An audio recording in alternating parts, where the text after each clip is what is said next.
Hi, very good afternoon to you. It's Jim from maverickstar Observatory and welcome. Guys, there's a lot of talk about this mystery of gigantic jet lightning bursts that reach up to 50 miles into space going around in general on YouTube and other social media. I thought I'd put my take on it, and one of the things that got me when I saw this first image was I thought, I've seen that somewhere before. The reason why NOAA, NASA and other atmospheric science research facilities are interested in this is because how high it went into space. Basically, it's got the capability of taking out satellites. So now there's a mission planned, I believe, in 2006 to actually study this anomaly, and more importantly, alongside, study the effects of coronal mass ejections, or solar storms arriving at our magnetosphere, and how much of that gets through. Well, I've showed you a few times on previous charts when we look at the space environment overview of 2015, I think it was, that we know more cosmic radiation is coming in to our lower atmosphere, and it's those cosmic rays are interacting with the particles and getting smashed, creating subatomic particles like muons that we detect in Canada and down there in Australia and here in the UK. So I've done a little bit of research myself with plasma, because we're looking at lightning at the end of the day. That's what this is. This is a lightning discharge which is not going to the ground like normally, it's going up.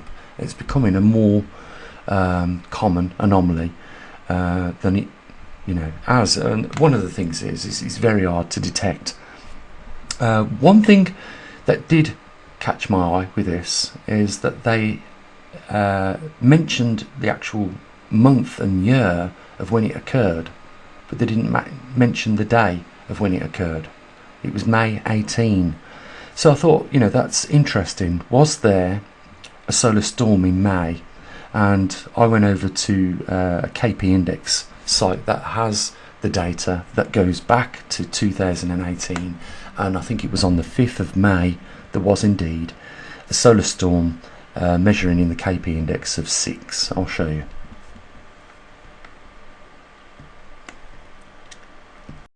So here we are on spaceweatherlive.com, and we're viewing the archive of Saturday the 5th of May 2018. You can see from 9 o'clock or 21 hours to 00 hours there was a solar storm in effect.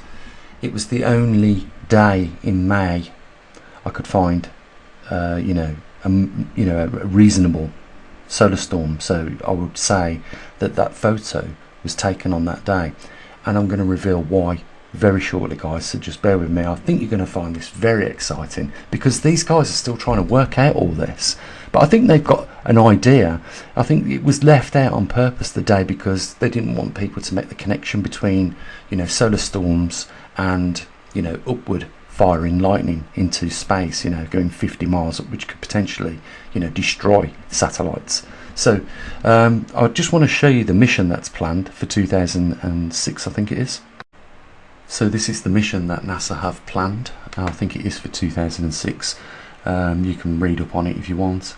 Basically, NASA's Electrojet Zeeman Imaging Explorer project, a mission to explore the electrical currents in Earth's upper atmosphere, has passed a critical development milestone after rigorous reviews, moving the mission from the design phase to the construction phase.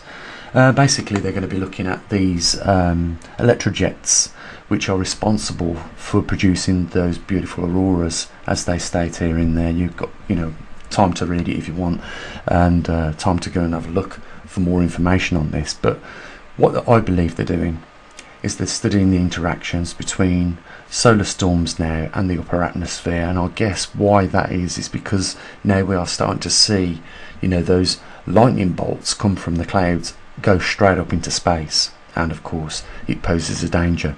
What this also shows is that it's proof yet again, even though we don't need any more, that the Earth's magnetosphere is weakening, and as a result more cosmic rays are coming in. As a result, we're getting more weather extremes, and these anomalies are becoming more common. But I want to go back to the picture that we first looked at, because I've got an idea they've worked it out, but they've been very cagey about releasing the information on it. I might be able to just help a little bit with some of the information knowledge I've got on plasma, because lightning is plasma, and you know, we might be able to piece the pieces together ourselves. That's why I thought it was important to get you around, you know, tonight to check this out, because I think it's really important, especially with all what we cover here on Pole Shift News. So let's get on with it. So it's going to get a little bit more exciting for you guys there. So on the left we've got that beautiful picture of the lightning jet going up 50 miles into space, and on the right we've got a video that I've done a few years ago now, where I was seeing of plasma and its charge and the way it reacts to magnetic forces being placed on it. Basically all as I was doing was putting a real huge neodymium magnet at the bottom of the Tesla coil, and I was, by just pushing it back some forwards towards the coil, I was able to slow the amount of tentacles that come off those electrojets, if you like, you know, of plasma.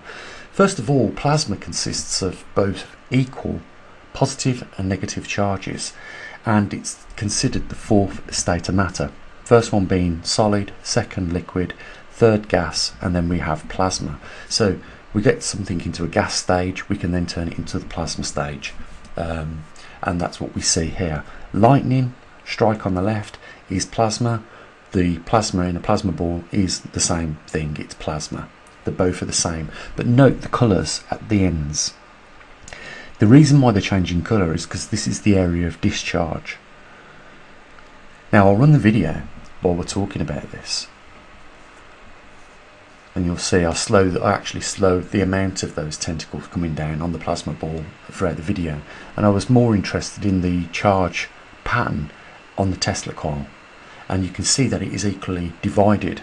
And I've showed this comparison with a lot of things, like when we're talking about, you know, magnetism, and it has two polarities. If you put a magnetic viewing film over a magnet, you'll see that it forms those plasma charges on the Tesla coil itself.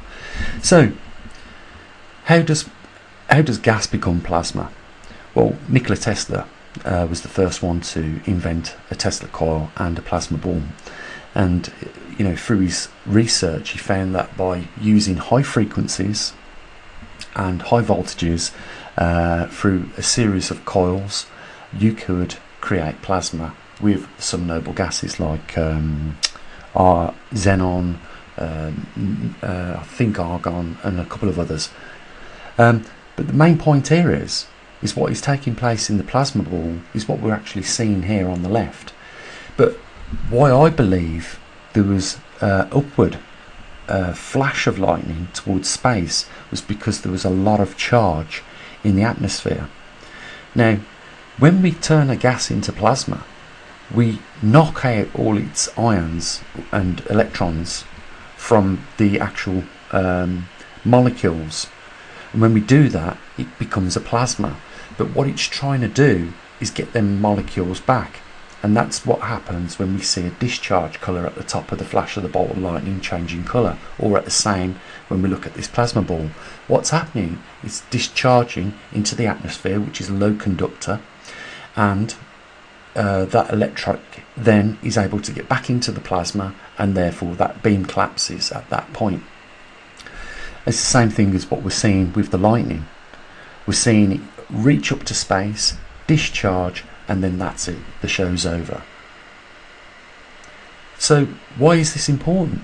Well, I don't think it was any coincidence that they left the actual day out on the website we was just looking at from the institute that produced this photo, because it so happened probably was occurring. Okay, I'm speculating here, but I believe that's the day it was occurring. There was a solar storm, and plasma likes to get back those ions that it lost, and it's those very ions that are emitted in solar storms towards our Earth.